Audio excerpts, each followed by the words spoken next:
Hi everyone, welcome to part 2 of my rigs, and this one I'm going to do on F1 rigs. So here's my little tray of my F1 rigs. So just talking about the rigs I use, why I use them and how I shot them. F1 fishing for me has changed a lot. Like when I first done it, fished the match lake quite a lot at Larford, and fishing open water lakes is totally different than fishing with snake lakes. So last year we were lucky enough to win the teams of 4 with 3 people basically, because my results were basically like a bonus ball. You know, if I had a result it was a bonus because I didn't know like how I'd fish for F1s before.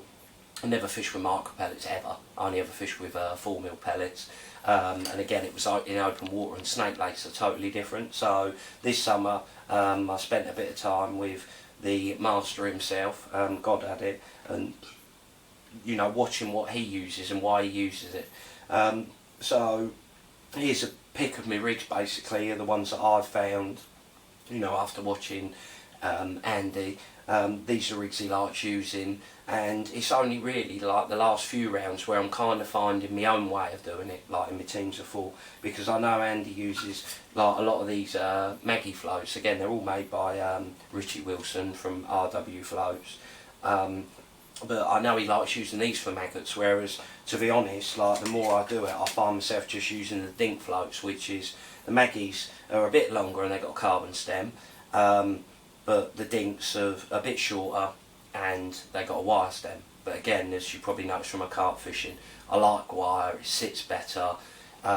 It's just something that I get on with and I'm happy with, so I find myself more and more just using these dinks for everything, like maggots and pellets. So I use a 4x14 and a 4x12. Shallow rigs I probably do a bit more, another one about that in the summer, but just as a quick run through, I use a 4x8 PB pink float for when I'm fishing like silly deep, which is silly shallow, sorry, deep. You know, when you're fishing really shallow, I like them because they don't take any shot. They literally take like 1 number 8 stop, and I think that's really important when you're slapping. When you're slapping, it's like a gentle noise, whereas when you use a thicker float and a heavier float, when you slap it, you know, it makes too much noise, and I think they've wised up to it now. I mean, sometimes you need to slap to get a bite, so that's the ultimate compromise for me. And then just some 4x12 ones that when I need to fish with a longer line, normally when you're fishing with like worm slot, they're really, really nice for that. And then some, do you know what, I don't even know what they're called. I think they're called shallow, F1 shallow, basically a carbon stem float with a bristle, like a little diamond bodied one when you're fishing deeper, you know, sort of 10 inches and below that. And again, I like them because they take a few shot stops. I think they take 4 number 10 stops, looking at my bit of paper, so they're nice when you're fishing deeper. So that's me F1 rigs. So I'll quickly talk you through the difference between my F1 rigs and my carp rigs. Is I do like to shot them at home, because there's only like, in a 4x12 I'm going to use that in sort of 2 to 3 foot of water, and they take 6 number 9 stop, so I put them on, and the line's a bit, you know, thinner, so I just prefer doing them at home. And then my maggot stroke pellet deep water rigs, again I put the shot on because that's where I'm going to have the shot, and that's the end of it. I ain't going to move it, so it's easier to do them at home, and plus, you know, they're a bit more fairy-like rigs, if that sort of makes any sense, whereas with my carp rigs it's normally all done with sort of number 8 shot most of the time, number 8, number 9 shot, whereas these are a little bit different. So a 4x12 takes 6 number 9 stops, so I just put them on, just put my float on, put my stops on, check it in my water. And what I try to like to do when I'm shotting my F1 rigs is if I can shot it with stops or shots, the main bulk of it, to the bottom of the body, where the bristle and the body meets, and then I can put some like number 13 or number 12 stops on it and just dimple it down. So in an ideal world I'd like to have sort of at least 3 tiny shot above the bulk, because that way when you're fishing, you know, if you're struggling to see it or float takes on a bit of water, you can ping one off and it sits there, lovely. So that's what I try and do, and that's what I'm going to show you how to do it. And a 4x14 I just shot with a bulk and 2 droppers. A bulk of number 8s, 2 number 10 droppers. Again, something that's positive and negative, whereas I don't like to fish with, you know, number 13s, 12s and 11s, because it just, for me, it's just about getting on with it, you know. Even when you're not getting many bites, I just want to know that that's my rig, that's what I'm going to use, and concentrate on what I believe the things that matter is how much to feed, how often to feed, where should I be fishing in my peg. If my rigs are simple and I understand them, you need to concentrate on what's happening in your peg, rather than, oh, I've got a lovely flow and it's all shotted like this and I can, nah. Because the best anglers, the reason they're the best is because they make the right choice at the right time. And when you look at, you know, the people that I look up to, like William, simple. Steve, simple. Andy, simple. When you look at like your idols in fishing, the one thing they've all got in common is what they use is very simple, but the reason they're better than everyone else or have more consistent results is they make the right choice at the right time.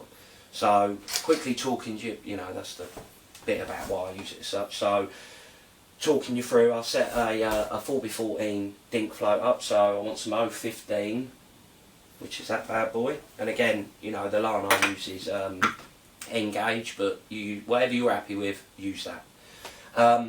The reason I like these dink floats, obviously when I watched Andy and he used them, the one thing that I liked about them is the fact that they've got a bristle you can see. And again, with my carp fishing, I don't want an airy-fairy float. I want something that I can see, something that takes some shot. So the reason I like these, basically, they're just a shortened sort of rube, that sort of style of float, wire stem, that sort of Chianti-shaped body, and a 1.5mm hollow tip. And the other thing as well on snake lakes is, because there's not a lot of water and there's normally islands and trees everywhere, when you look at the water, unlike an open water lake, in an open water lake, most of the time it's all pretty consistent. Either it's all dark or it's all light. So you either, for me, I either use a red bristle or a black bristle. But when you're fishing on snake lakes, you could have black and white and it's all everywhere. So it's so important, because you need to shot the float to like a dimple. The most important thing is you can see it, wherever you put it. That is the most important thing. So these are the floats that I like using because I can see them, again with the carp rigs. But if there's another float that you like using and that you can see, and see when it's shotted properly, that's the float for you to use. So again, I put the line, put the float on me main line to make the rig. So again, just putting the two bits of line together, folding it over, just holding it there for a few seconds, and then just sliding my float on the line. So next thing I need to do is make my loop.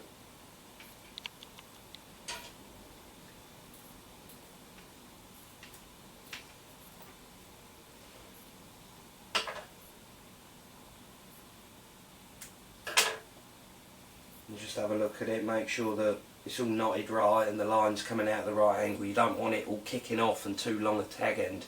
Just want to make it as least amount of clag on the line as possible. So I slide my float up. So with these floats, again in my head I roughly know what they take. 2 number 10 droppers and then a bulk of number 8s, and again with the 4x12s I take 6 number 9 stots. So first thing, I want my number 10 just above my hook length loop. So my hook lengths are 5.5 inches. That's just what I like using, it's nice and simple. So I just put my number 10 shot on. On the subject of shot, I use Balabini shot. I think most people have used that now because it's round and it sits nice on the line. The only thing is with this shot compared to other shot is it's not as soft, so you can't really move it unless you know you do what some other anglers do and crimp the line and move it. But these type of rigs I don't move the shot. The shot's where I want it. So what I need to do now to put my shot on is I've got like my little lump of wood here, just with a pin and then some distance markings. I do it on this so that way when I go away, like when I go Cornwall and stuff, I just take this with me and I can sort of like make a desk there, if you know what I mean. Obviously I can't take my desk with me moving in, so I loop my loop over the pin. So then it's a case of now just putting my shot where I want it. So get another number 10, pop him on the line and grab him, and then offer it up to the 10-inch one. Oh, dropped him. Split. So there he is. So offer him up to the number 10 one. Pinch him on nicely. Move him down to where I want him. Yeah. And then start in my bolt, which is going to be 15-inch. So get my shot. Pinch it on. Happy days. That's where I want it. So now it's just a case of building the rig. You might have noticed I am now a convert to a pair of pliers. Main reason being, if I didn't, I'd probably have no teeth left. And to be honest, it is a bit fiddly when you first get to use it, but after a while, you know, it's like anything, you wouldn't be able to work without it, if you know what I mean. So just getting my shot, holding it in the middle, you know, take your time with it, and just have it so there's sort of like a mil gap between each shot, so that way it just moves. I don't like putting them like right next to each other, because that way there's, I don't know, it's just a bit stiff, there ain't no movement. So on to my third shot, pop him on. Oh, the belly's rumbling. I think I need some foodstuffs. Line him up, nice, full, and then the fifth one. Again, just lining him up. You know, if the shot looks a bit pants, like, you know, the split isn't right and in the middle, just drop it on the floor, discard it in a bin, and just grab another one. You know, so it's not a race, just a case of doing it right. So then I just get my little shotting tube, just drop it. You can see. So what I reckon, I want like a number 11 shot on that, looking at it. So grab a number 11 shot.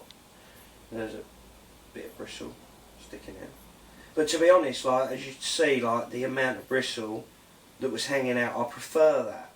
You know, I don't, like a lot of people, they might shot it up and drop it in, and and you think, oh yeah, that's perfect, but if it moves during the match, you've got to move a big shot, and you don't want to be doing that. It's, you know, it's a nightmare. So let's drop him in and let's have a look. Right, so I reckon, looking at it, I need a number 12 and then a couple of number 13s. So if I get my number 12, and with these ones I just nip on with my teeth because they're only nice and soft and they're little as well. So my number 12's on. And then my couple of number 13s, and all these shots just build it above the bulk.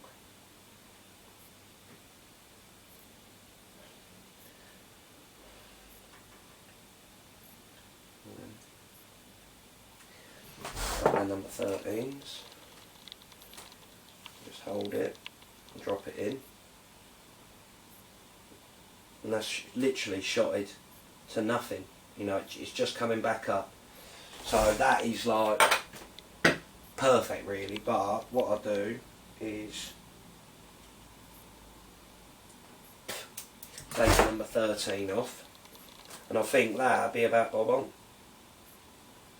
See, that's lovely, that is, for me. And again, when you're on the lake, or your Snake Lake or whatever, and you drop it in and you're testing it and think, well, I can't see it, you know, by taking one number 13 off, it rise up a bit. I mean, I know some people like to use Vaseline, but again, you know, as I said in the other video, I don't like to do that. I like just to use shot where possible, and if you use small enough shot, it is possible. So that's my rig built. So again, just grabbing myself a staple, put him in on, and then for my green winder, just about 10 turns ish. And that's nice. So, fine. I'm going to go in just 1, 2,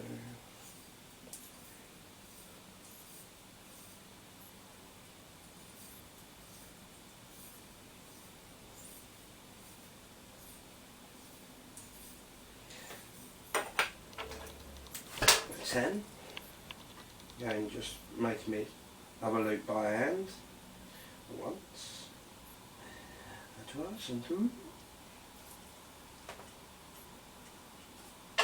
Then just trimming him off, loop him over, and that's me F1 rig done.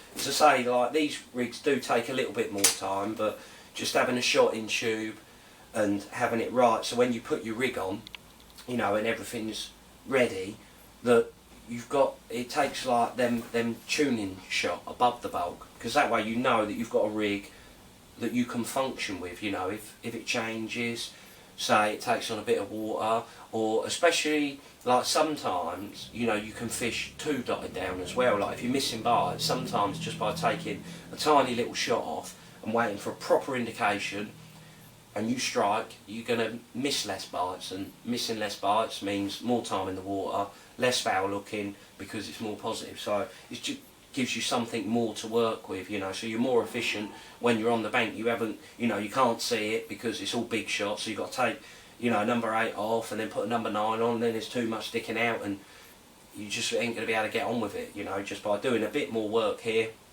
make you more efficient on the bank. So that's it. It is, you know, like in my carp rig sort of thing. It is that simple. It's just about getting on with it and, you know, having stuff that you're confident and happy with. So I hope that helps you out, those 2 little videos, and yeah, it makes your fishing a bit more simple and a bit more enjoyable. But until next time, take care, hope to catch a few, and yeah, do another one soon. Cheers, thanks.